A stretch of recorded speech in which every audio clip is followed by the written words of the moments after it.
the June 8th, 2026 regular meeting of the Board of Education.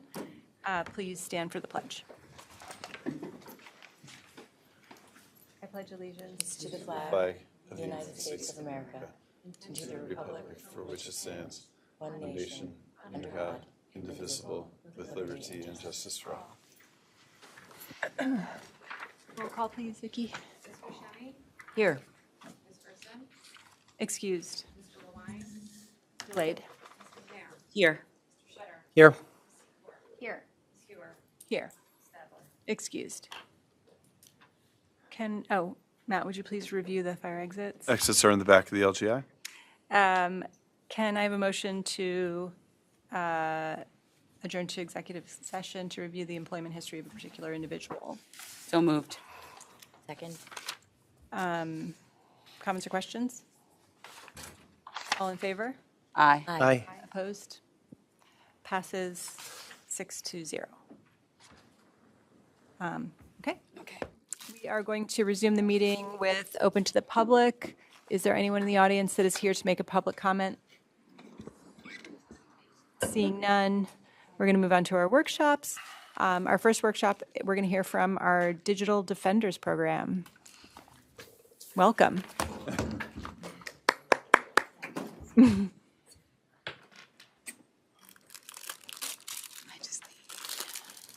So, is the whole group presenting, or? Okay, Yeah, we're just waiting on one more. okay. We're not.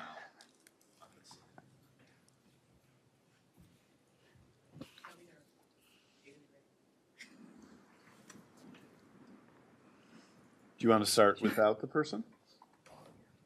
I think, Yeah, we can do that. okay. So, yeah, we go from over there, and there's you don't have to speak right into the microphone, but it will pick up what you're saying, and thank you.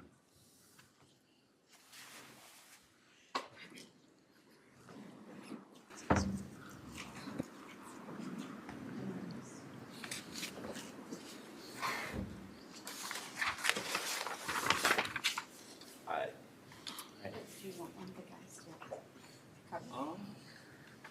Can you cover for Winnow, since he's not here yet? I think one of us probably taking slides. Yeah. Alright. Yeah. go ahead. Hello, I'm Desmond McGrath. We are the Digital Defenders, and this is our little presentation we made about what is the Digital Defenders Program. So the Digital Defenders Program is a program in which high schoolers work in teams in coordination with Duchess BOCES to create cybersecurity lessons that are taught throughout the different grade levels. Information is turnkeyed to peers in a scaffolded structure based on the New York State Education Department Computer Science and Digital Fluency Standards, which outline the different grade bands of cybersecurity knowledge. And the program aims to increase digital safety knowledge for all students in a participating district, and providing the students who are participating in the program a valuable opportunity to build presentation skills and many other skills as well. Some of the advantages of the program are that it allows students to teach other students, which means that information, as opposed to coming from a teacher, going down to the student, it is on a more relatable perspective of student to student, peer to peer. And additionally, all the students participating in the program gain access, direct access to cybersecurity knowledge in the forms of experts in the cybersecurity field, professionals, as well as a chance to build teamwork skills, communication skills, leadership skills, working together to create presentations similar to this or what will be shown by the other group of digital defenders. Students in the program also get to create lessons and share to all grade levels within their district, which can provide a very valuable perspective on what the audience of a presentation, how that affects the information and material within a presentation. And finally, created material is shared between digital defenders teams and districts, meaning that one group can focus on creating one program for one specific grade band, but they can still teach for all of the different grade bands with information that was developed by other teams, and everyone can share the information, even though each group can focus on one specific grade band. But why? Why is this important? Because cybersecurity attacks are real. This is an email that was sent to teachers and students within the Beacon City School District, and many people had their accounts made vulnerable because of this email. Their accounts were compromised because they clicked on a link, which is where I will let the next presenter take over about why is this really important. So why is cybersecurity important? So Desmond just explained that email that showed that our school got personally affected by this attack. But this isn't just an isolated incident. This is a growing trend in our country and in the world in general, that we're going to see a rise in cyber attacks from organizations, institutions. We're going to see those organizations getting affected by it. And these malicious attackers can gain significantly. They can cause these companies financial instability. We can see reputations declining, and we can also see the personal safety of some people being affected by this. So it's important that we teach cybersecurity so that more people won't get affected by these attacks. So change is needed. So we saw how how our phishing email back here.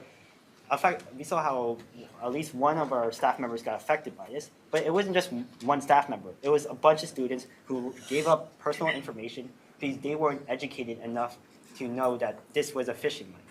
So I think it's important that if we can teach these skills, we can teach them, if you hover over a URL, that you can see that this may not be going to the right site, or you can look at the email address, that this isn't coming from a company. And if we teach these skills, we can lower the effectiveness of these attacks. And then let's look at the growth of cyber attacks. So we can see the year-on-year growth rate. So from 2020 to 2021, we saw a major rise. And the reason because of this was because of COVID.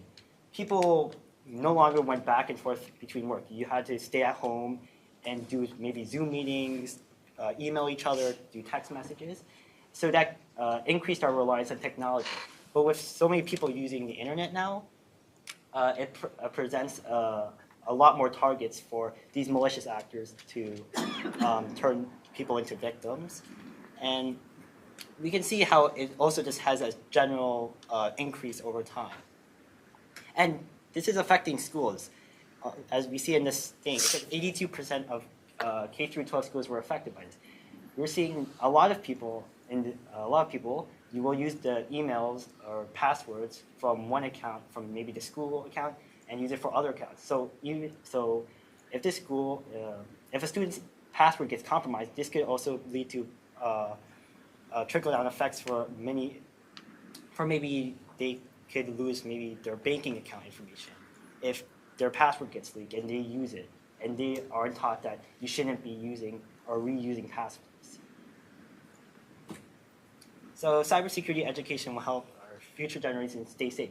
So we can't just close our eyes and put our hands over our ears and say that these attacks will just stop with time. No, we are becoming a lot more reliant on technology, and this will only increase as we go into the future. So it's important that we build up these skills so that we can prevent the effectiveness of these cyber attacks. Yes. So the Digital Defender core curriculum is split into 3 different grade bands: the elementary, middle, and high school grade bands. At the elementary stage, we split the grade band into 3, from K through 1, 2 through 3, and 4 through 6. Our primary objective in K through 1 is to really set down these principles, breaking them down into simple terms, such as the public and private self, digital locks such as passwords, simple passwords, the forever web, and digital safety. However, as we reach grades 2 and 3, we build upon these these terms through a scaffolding system, and it is a pattern that we build upon these concepts through a scaffolding system as the student progresses through their school career. At 2 to 3, we build upon public and private self with the difference between public information that should be outside versus private information that should be kept personal, such as identifying markers. We also introduce strategies to passwords, such as unique password strategies. And of course, we dive deeper into digital footprint and cybersecurity. And 4 through 6, we expand on this foundation that we have made in the past grade band, in the past levels of this grade band, as we start thinking more about the future with the present and the future digital representation of yourself and different types of digital locks, such as multi and two-factor authentication. We also dive deeper into active versus passive footprint and cyber ethics. At the middle/intermediate grade band, we dive deeper onto these concepts as we try to teach the student preventive measures for them not to fall to threats, such as in threat detection, we have recognizing suspicious messages, such as phishing, and of course, understanding what social engineering is with motion manipulating. Of course, we expand on authentication and safeguards further with understanding that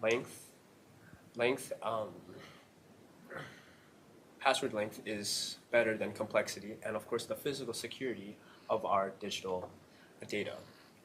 And within our digital footprint, we expand on that even further as to what you post versus what the cookies actually track, what you do on their website.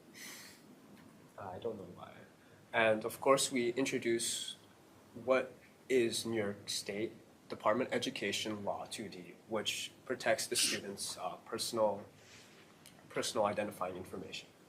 And of course, at the high school grade band, this is where we really start to develop and understand why we take these preventive measures. Of course, we advance further in encryption through understanding how encryption works. I'm sorry, I don't know why. We understand how encryption works and understand new topics such as what is ransomware and how to avoid it. I don't know why it's like that. But, and how to secure your networks. I'm sorry. Oh, it's my favorite. No, it's something's happening. Yeah, That's weird. that is. It's like someone's like device hooked up, like an iPad or. Yes. And of course, we now understand that the things that we do in the internet, the negative things that we do on the internet, of course, can have consequences. And yeah, and we understand further what does New York State Education Law 2D means, and of course, the consequences of hacking, because we want to ensure that students don't become the offenders. And of course, we, as AI becomes more relevant and more stronger, we continue to grow our curriculum about AI and information about what is deepfakes and the risks of AI. And of course, cybersecurity is a growing field, and there are definitely pathways into cybersecurity. Please. All right. I have talked to the instructor at BOCES, Mr. Mark Lancelotti. He is the instructor of its computer and networking course, and he said, should I just?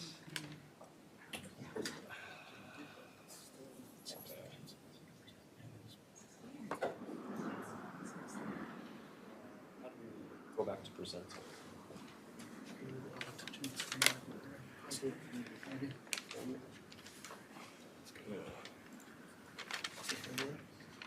Oh yeah, just there. And it is a demanding demanding career field in today's world. And as the instructor puts it, the amount the student puts into the course is the amount that they will receive. Meaning that if students really go above and beyond and achieving certificates and internships, they will benefit the most out of this course.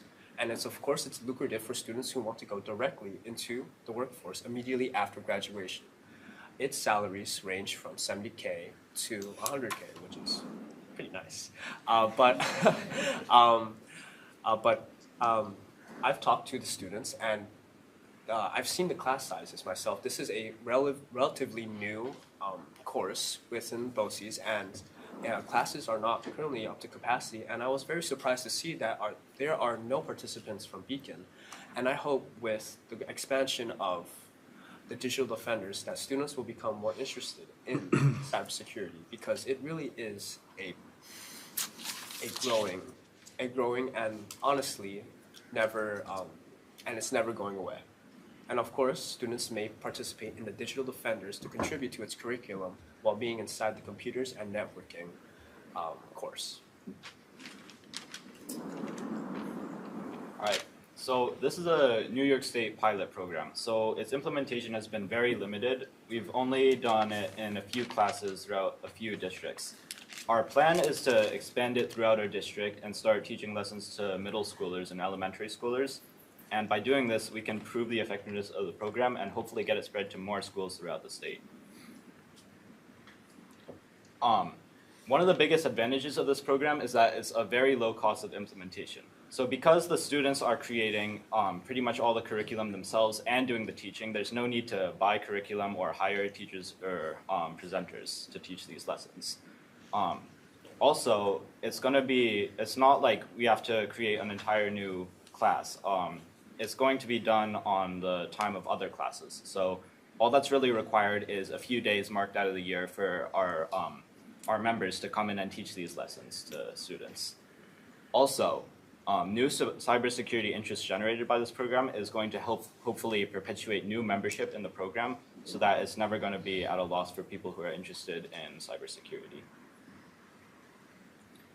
So overall, this program is going to allow students to help their peers increase their digital preparedness, which is becoming more and more important in this modern world. It's going to be very easy to implement, so low cost to implement, but it's going to hopefully have a large amount of benefits for participants. And our students are going to be better prepared through this program against cyber attacks and for a future in this digital world. So thank you so much for your time. If you have any feedback, we'd love it if you could scan that QR code and fill out the quick form. And then we will give the floor to this other group of digital defenders who's going to give a sample of one of our lessons that we created. First, I'd like this group of digital defenders to introduce themselves. Okay. I'm Theo Concepcion. I'm Juan Kobarsi. I am a junior currently in Beacon High School. I'm Desmond McGrath. I'm a sophomore. Isaac, I'm a junior in Beacon High School.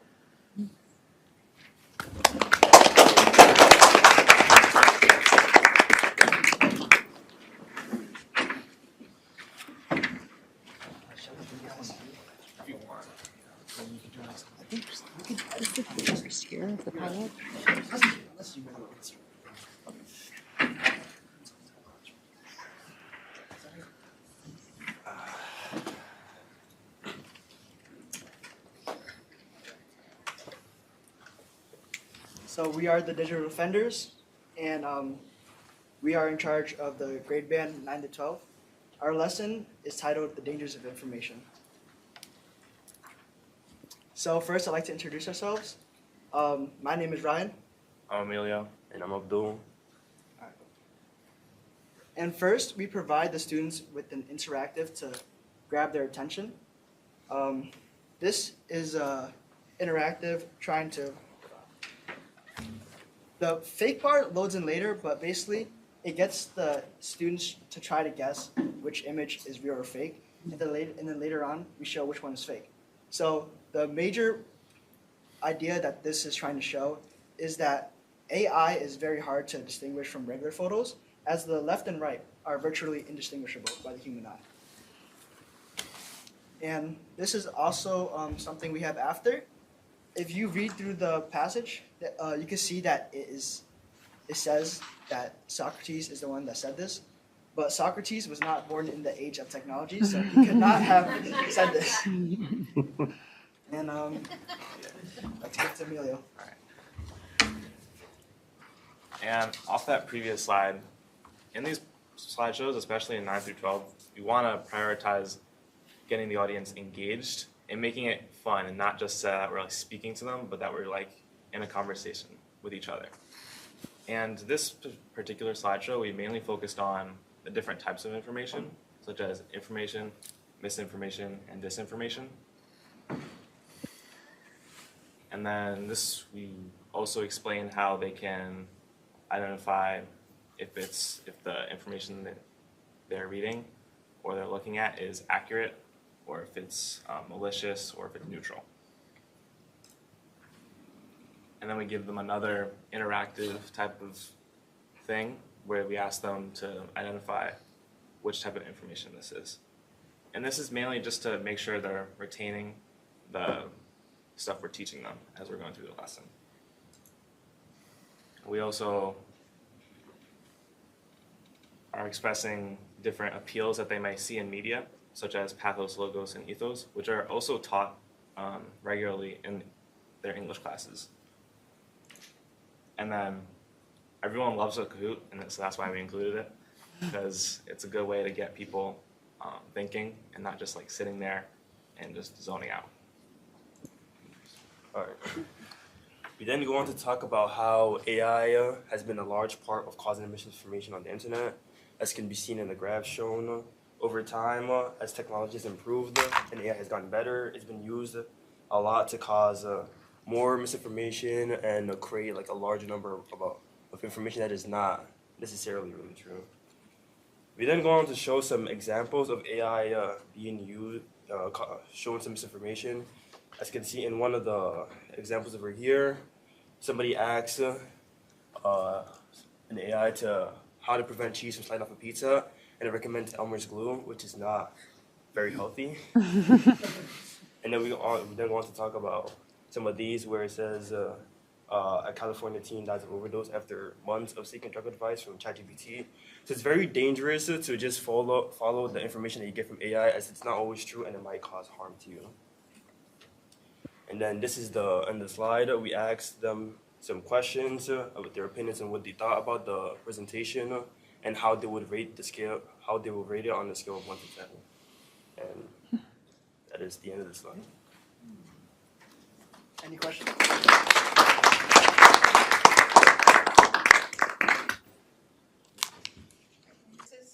am the Digital Defender Advisor. I'm a computer science computer science teacher here at the high school. And Dr. Dwyer asked if I would advise these guys, and this is the easiest group to advise because they're all very self-motivated. But when we started this, it's through DC BOCES, Dutchess County BOCES, and Kara Braun and Mark Stein were the instructors there. And they told us a story about something that happened, Kara in particular told a story about something that happened with an administrator at her place, and not at Dutchess County BOCES, but before she was there. And listening to who she was describing, I'm like, wow, that person's on our Board of Ed. And I don't want to shout you out, but you might know the story. It was around the time where that person was leaving, and he felt that somebody was giving him gifts, and it turned out that somebody got into his email and requested that anybody that knows him please give him gift cards so that he could purchase something. And so somebody walked in the middle of a meeting, and walked right up to them and said, hey, this is for your gift cards. And they thought, oh, it's because I'm leaving. But it was actually because his information got hacked and ended up, people thought they had to give him gift cards because he basically, his email got out there where he said, get me gift cards. And I don't know if any of you have gone and bought gift cards, CVS, somewhere. They always ask you, is someone making you buy this? And I still don't know to this day why that even is a thing, but you don't want to get hacked. And that was just somebody hacking somebody else's email. And I didn't keep the gift card, so I'm just saying. Yes, it was Eric. So, and yeah, to know that this was somebody from our Board of Ed, and these were, this team was the one that's doing the Board of Ed presentations, it was just pretty wild. So I thank everybody for listening, and I thank these 7 gentlemen, but there's 8 of them. This opportunity came to Beacon because State Ed reached out to our Dutchess Boskies, and they wanted the district to participate in this, and they called Beacon. So it wasn't just they had an opportunity to call any other district, but they called Beacon. Yes. And that's why Beacon was selected to do this program. So I just think that that's important that we're selected to be a part of this first ever Digital Defenders. And so this just started this year in the fall? Is that when? Oh, this started in April. April, okay. And it was like a whirlwind to get it started. And when they picked the dates, the first thing I said was, whoa, this is our AP exam time. These kids aren't available. And we did 3 weeks in a row in person. And 2 weeks prior to that, we did one online.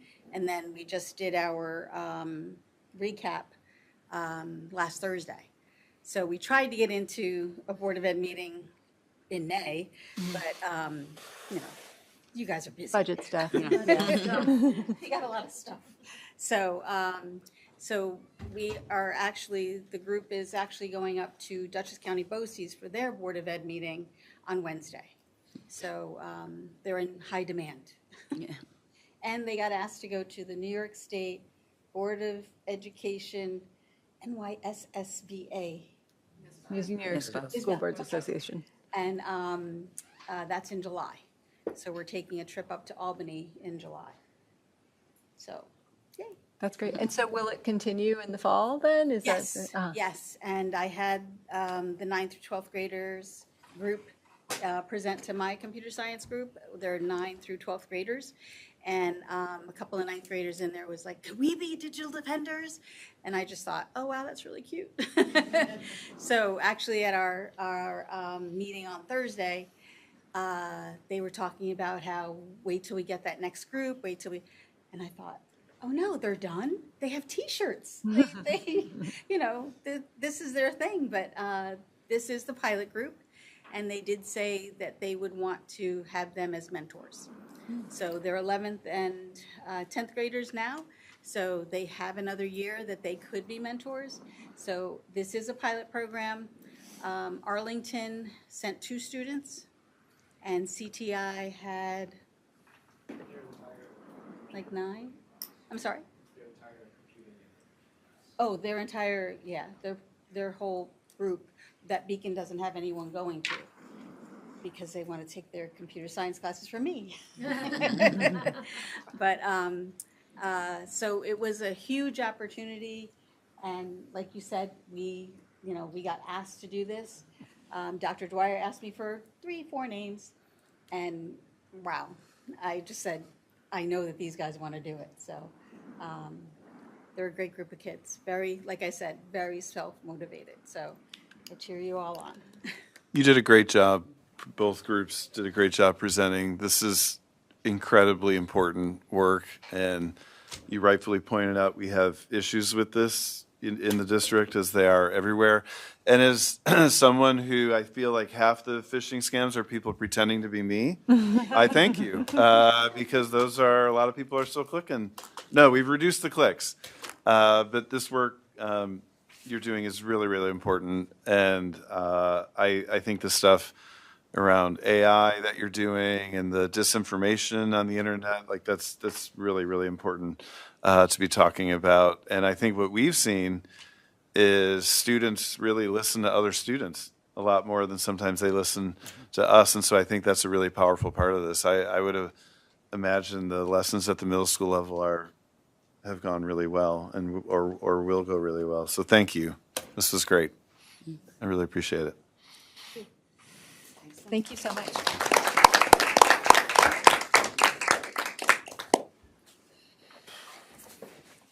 Next on our agenda is presentation by Matt Landau. Summer update.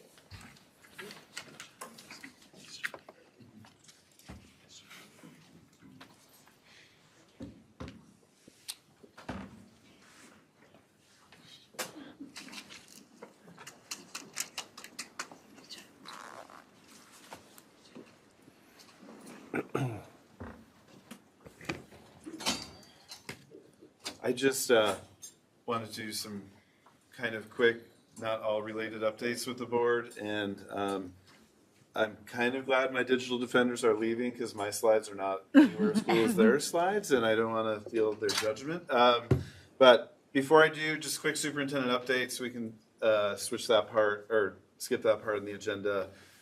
Just want to give like a shout out to a bunch of amazing events that have happened just in the last 7 days. In the district, we had National Honor Society induction here at the high school. We had the athletic awards night, which is attended by hundreds of kids and parents. The high school concert, which got delayed by a couple weeks because of waiting for the air conditioning to get back going, and especially in the theater. High school concert was amazing. This past week, we had the high school band, 2 6th grade trumpeters, and a roundabout student were involved in the Town of Fishkill 250th celebration, and they all did an amazing job. That was on Friday night. And then just to keep things going, on Saturday we had the art fair for kindergarten through, or pre-K through 8th grade, and that was just really well attended. There was just hundreds of parents and kids coming into that, and it really just was a nice community event. And so it's still going. There's lots of other things happening. And just to switch gears again for a second, we have from NYSSBA, the New York State School Boards Association, we have a Board Achievement Award to give to one of our board members tonight. And it's this bittersweet because it's going to Levon McNair. Oh. Congratulations. Thank you. Thank It's a you. level 1 board achievement, and I wish it would change everything in your Yes. life and you could stay on the board. But I just, a huge thank you. I know you'll be at the next meeting, or I think Yes, you will. yes. We'll kind of say goodbyes, but you got that done in just 2 years on the board. Thank you. I appreciate and it. That's huge. So thank you Thank for all you. your commitment Of course. to the board and the district and the community. So I just wanted to do some updates about some things happening this summer, and both capital project and some of the student learning we have this summer. We could get more detailed on things as we get into the summer. This is just kind of an overview, and I wanted to just provide a couple of technology updates, and then I'll also talk about how we're sending this out to the community too, because it's not just going to stay in here, but just summer learning. Our extended school year serves about 40 students for 6 weeks, and all of this takes place at the high school, which is our most air-conditioned building. We have credit recovery, which has serves about 150 or so enrollments. There's 3 sections of that, so there may be kids who have several enrollments based on the classes, but that's for students to gain credit in their core classes. And then we also have an E&L student summer program that works at least right now with about 20 students, 3 days a week for 3 weeks in the middle of July and August. So this building never really rests in the summertime. It's just a hub of a wide range of students in terms of age. And we're just thankful for all the staff that participate, because I know some districts, and I know BOCES also, there's some struggle with hiring for the summertime, and we have a lot of teachers and teaching assistants and administrators who step up to staff these, and thankful for that too. Summer capital project work and beyond. So this is one that we're going to do a community update probably either Friday or this weekend, just because one of the things on there we're waiting to open the bids on, but we feel confident that it will be moving forward. I just want to kind of wait. So first, Glenham and the high school boilers are going to be addressed this summer. The high school air conditioning was just completed. So those aren't the kind of things that people see, but those are huge, time-consuming, and very important projects.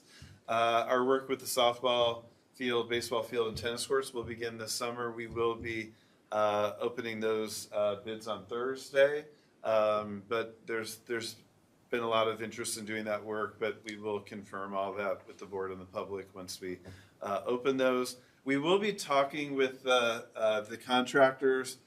The board can't approve those bids until June 22nd, our next board meeting. If they feel like they need to start earlier than that, I'll communicate with the board that we may need to have a special meeting the week of the 15th that would just be to award those bids.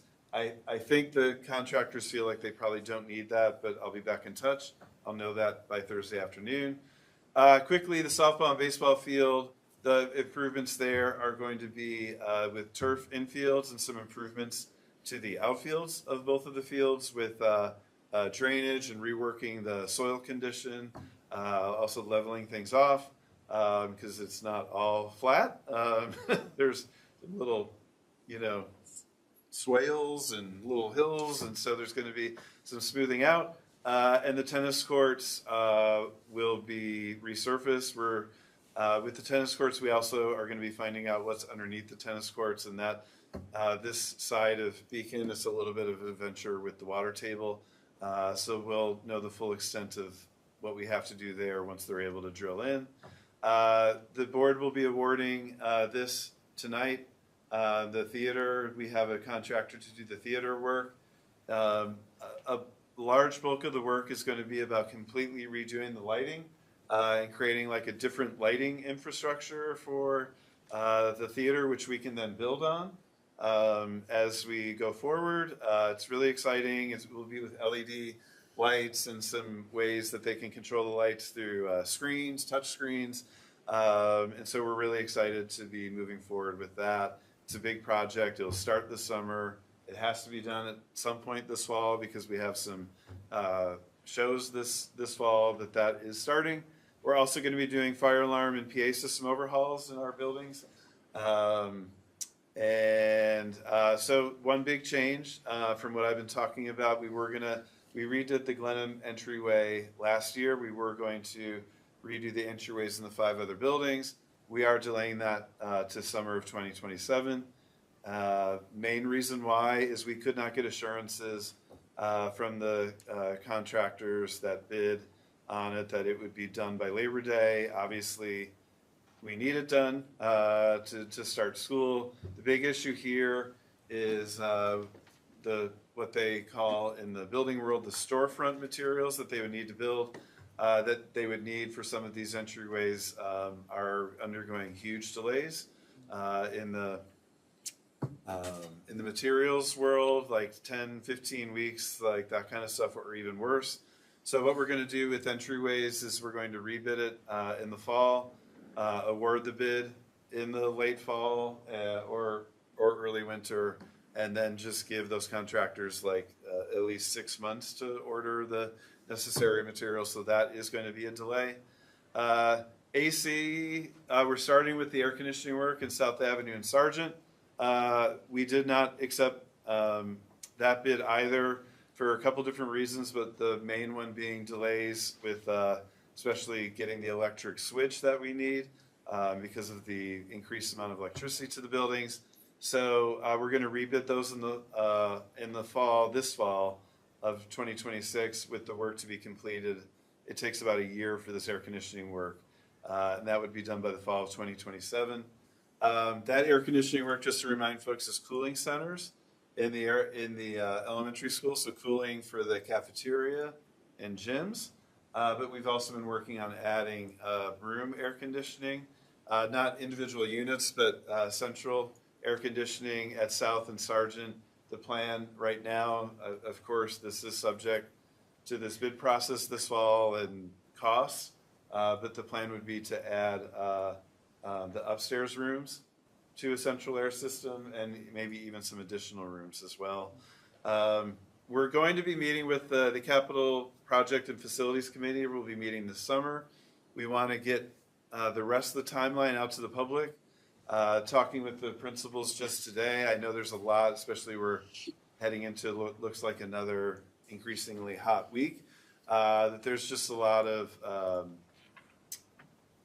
questions about like, well, when is this air conditioning work ever going to get done? This is very complicated work. We have really old buildings, and it takes a bit of time to get this in and to get the right contractor to do it.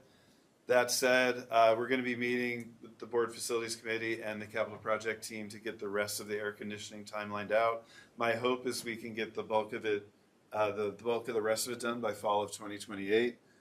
So we're not leaving like a school waiting an additional year to get it. Just some of the questions we heard from the principals that are coming from the community. Why can't we do it all at once? It's a lot of work and it's very complex work, and finding a contractor to do this kind of work across 4 buildings.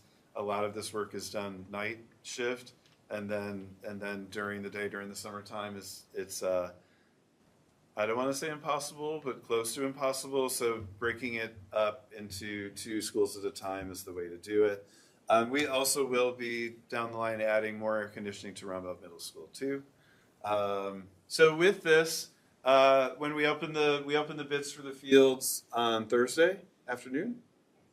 So once we finalize that, we will share this out. And I mean, I know I'm sharing it publicly now, but I'll send an email out to the community and put it up on the website, just specifically about where we are with Capital Project.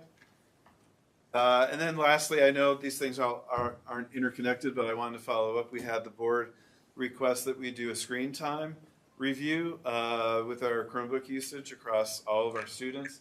So we used our Lightspeed tool, which is the tool that we monitor the usage of Chromebooks in terms of, I don't want to say improper usage, but if students are looking up things that are concerning, like we know that that's happening, Lightspeed is the tool that helps us do that. And we're able to follow up with their parents and the individual students. Lightspeed also helps us monitor how much time our Chromebooks are used during the day.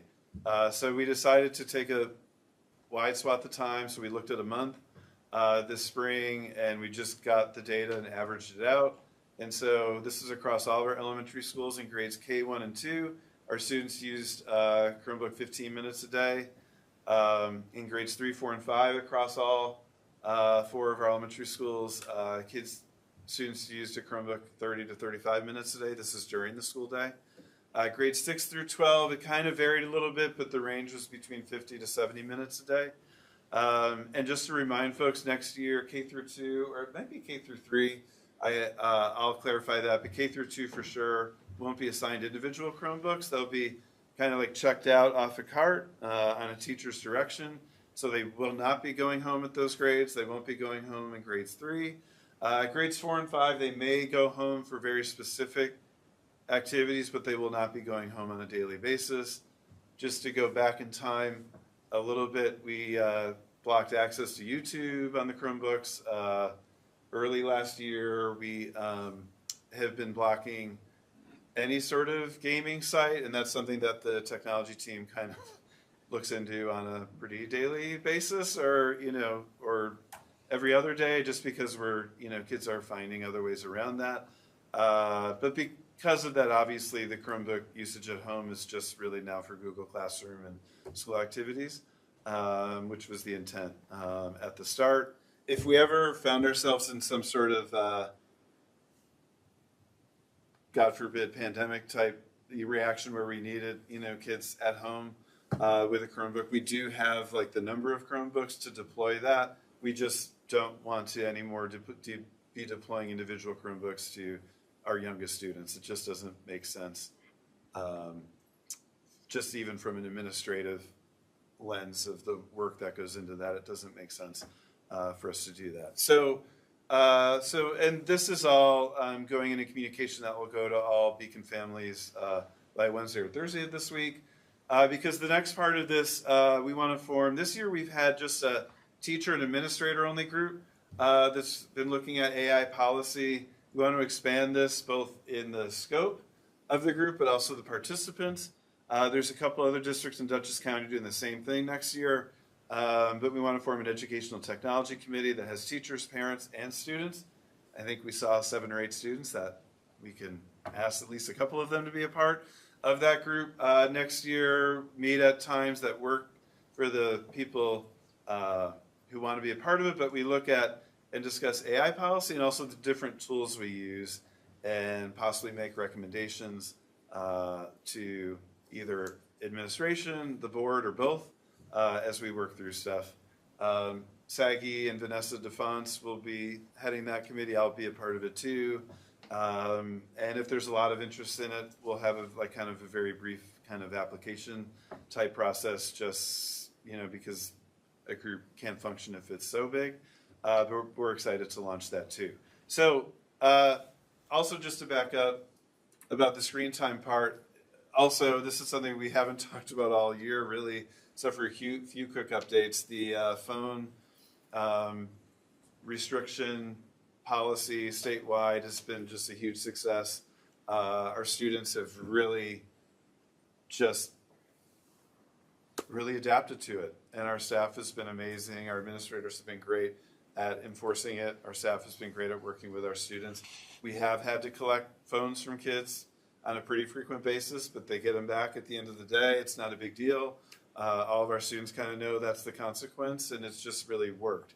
So I think there's been so much in media around screen time, and now the attention after a lot of states have implemented phone bans is on Chromebook usage. I think this data is really interesting. I think it'll be interesting to share with the community, and I think what you'll hear me saying a lot is we want to keep using technology. We want to use it intentionally. We want to use it under teacher direction. And it's an important tool, but we don't want it to be the main reason we're coming to school. So that will be what we're discussing moving forward. But we've put a number of things in place, I think, over the last year or two that have really helped with this too.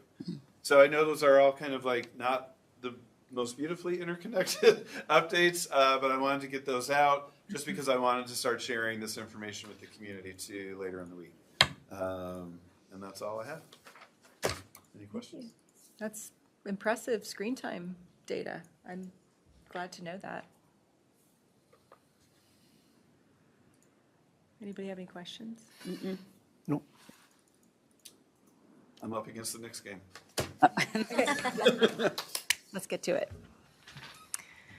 Knicks who? Reviewing the agenda, there is one change. There's 11.01 new agenda item was added.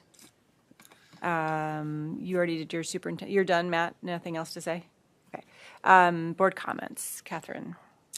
Well, not to mess with the game. Thank you to the Digital Defenders. Excellent presentation. And great superintendent update. And that's all.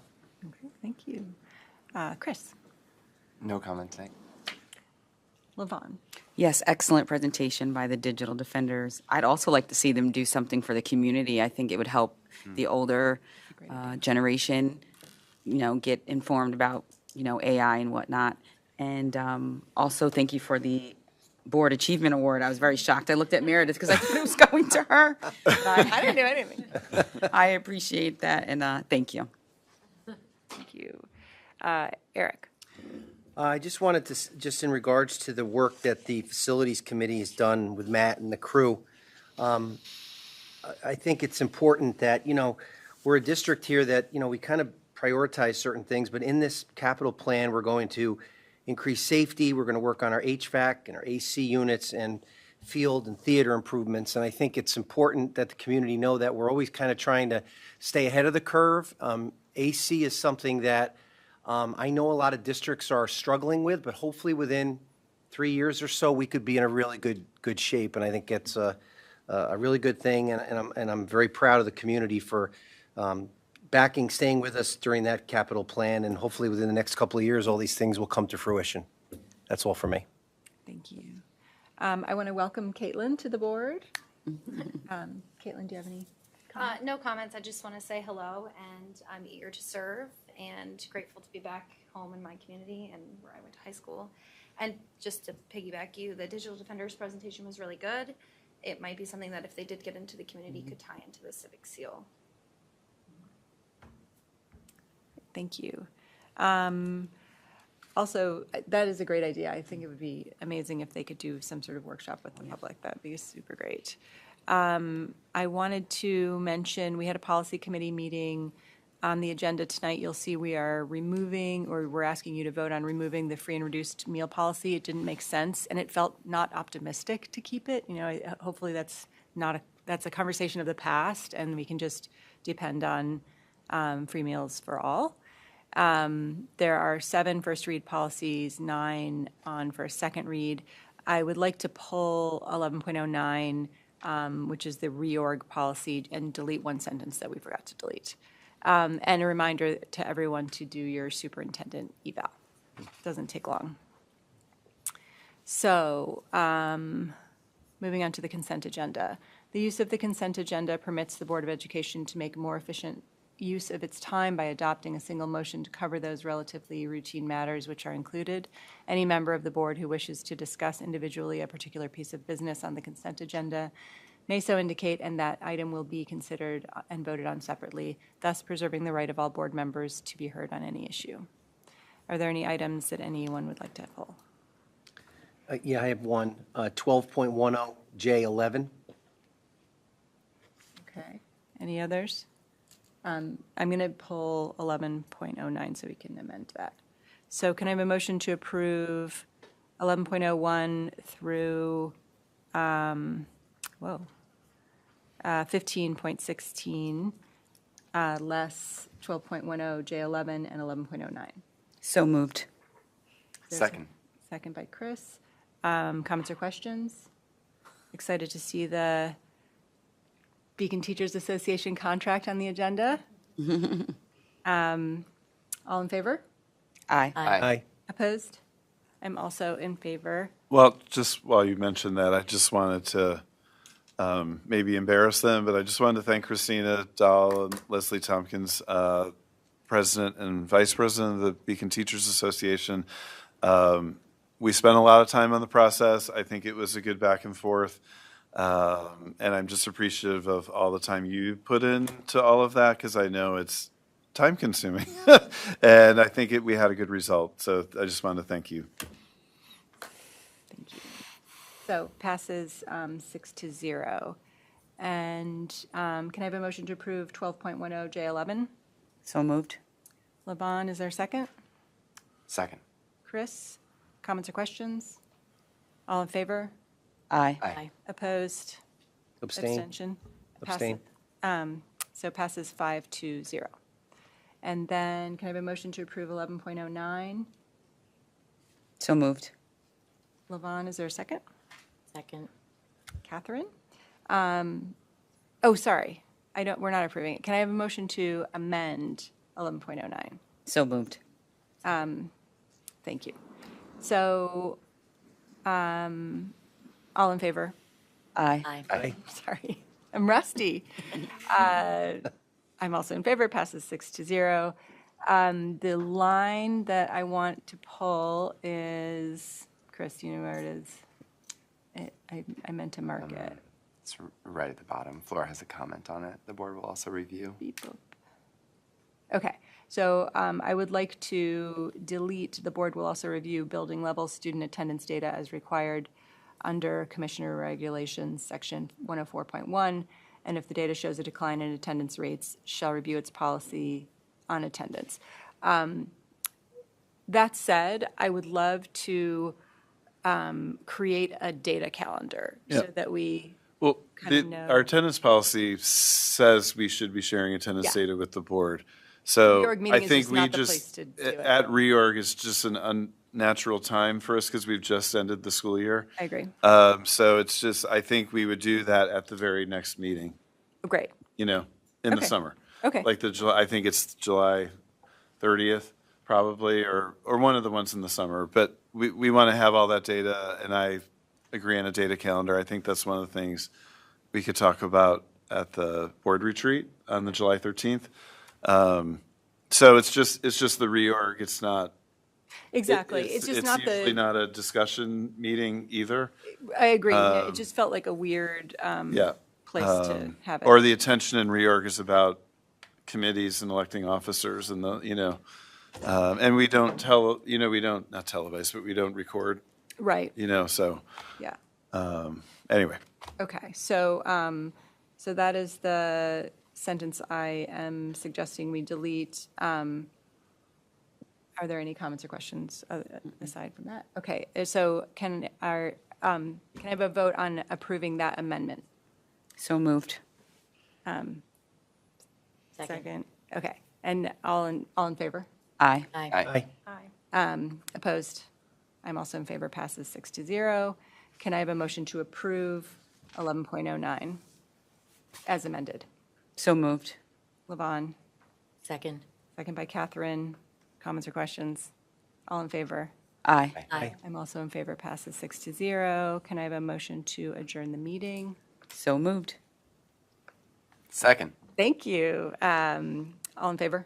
Aye. Aye.